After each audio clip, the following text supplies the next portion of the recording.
आसतु आरंभ करबा आज सकाळ किछि बड़ गुरुत्वपूर्ण खबर गुड़िक। प्रथम बड़ खबरटी हेउछि एही योजना अधीन झील मानकु मिलिबो मागणा स्कूटी। देश में महिला सशक्तिकरण को प्रोत्साहित करने सरकार विशेषकर महिला एवं बालिका मानकर योजना आनिछंती। तेबे एहारी मध्य उत्तर प्रदेश सरकार 2025 बजेट रे मेधावी छात्री मानकु एक बड़ उपहार देइछंती।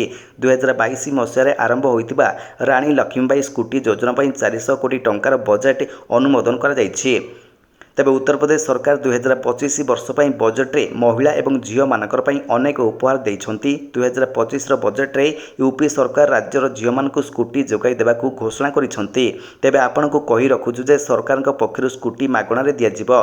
तेणु एथिपई उत्तर प्रदेश योगी सरकारक द्वारा रानी लक्ष्मीबाई स्कूटी योजना घोषणा करा जायछि। नंबर 2 गोटिए दिन पई सोशल मीडिया अकाउंट महिला मानकू हस्तांतर करिवे पीएम मोदी। रविवार मन की बात समय प्रधानमंत्री नरेंद्र मोदी एक बड़ घोषणा करिछंती। मार्च 8 तारिख में जातीय महिला दिवस अवसर में महिला मानकू प्रेरणा देबाकू गोटिए दिन पई तांकर सोशल मीडिया अकाउंट हस्तांतर करिवे। प्रधानमंत्री कहिछंती एथर महिला दिवस रे मु आमर महिला शक्ति पई उत्सर्गीकृत पदक्षेप नेउछि। एही विशेष उत्सव में मु more social media account x एवं इंस्टाग्राम को आम देशर किछि प्रेरणादायक महिला को हस्तांतर करिवे। एमाने हेउछंती महिला जे माने निजर क्षेत्र में उत्कर्षता आनिछंती एवं समाज एक भिन्न चिन्ह सृष्टि करिछंती। मार्च 8 तारिख में सेमाने सेमानकर कार्य एवं अभिज्ञता देश सहित बांटिबे। अंशग्रहण को उत्साहित करी से आहुरी मध्य कहिछंती जे जदि आपण एही अन्य सुजोगर अंश हेबाकू चाहुछंती तेबे नमो आप रे सृष्टि होइतिबा स्वतंत्र फोरम माध्यम रे आवेदन करंतु एवं मोर वार्ता मो सोशल मीडिया अकाउंट माध्यम रे विश्व को विस्तार करंतु। नंबर 3 पीएम किसान टंका जगिकी थांतु कौनसी भी मुहूर्त रे आसंता काली खाता को आसी परे आपणकर टंका। आज भी देशर अधारू अधिक जनसंख्या चाष माध्यम निजर प्रतिपोषण करुछंती। तेणु एथिपाई सरकार चाषी मानकर प्रति विशेष ध्यान देउछंती। एपरि अनेक कृषक रहिछंती जे माने चाष माध्यम अधिक रोजगार करने को सक्षम नुहंती। तेणु एही कृषक मानकु भारत सरकार आर्थिक सहायता प्रदान करुछंती। एही कृषक मानकर पई सरकार प्रधानमंत्री किसान सम्मान निधि योजना आरंभ करिथिले। एही योजना माध्यम सरकार कृषक मानकु प्रतिवर्ष 6000 टंका आर्थिक सहायता प्रदान करुछंती।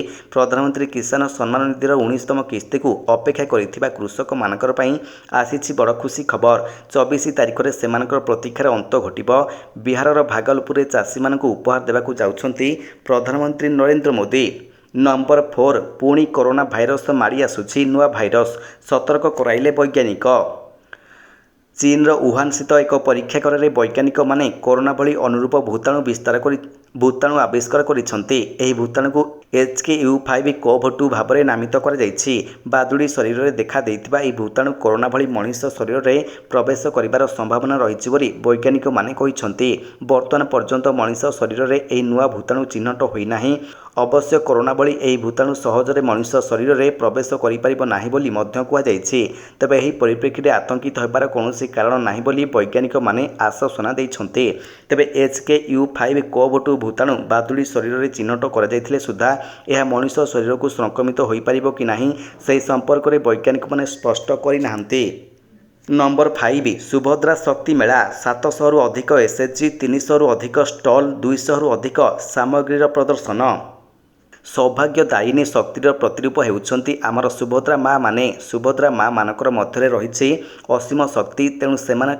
तेणु सेमाने हेउछंती सुभद्रा शक्ति। सुभद्रा माँ मानकर सेही अंतर्निहित शक्तिर जागरण पई आम सरकार आज एही सुभद्रा शक्ति मेलार आयोजन करिछंती बोली मुख्यमंत्री मोहन चरण माझी भुवनेश्वर जनता मैदान ठारे आयोजित सुभद्रा शक्ति मेलार उद्घाटनी समारोह रे कहिछंती। आरंभ होइतिबा एही सुभद्रा शक्ति मेलारे 700 रु अधिक एसएचजी माने 300 रु अधिक स्टल रे 200 रु अधिक सामग्रीर प्रदर्शन करिछंती।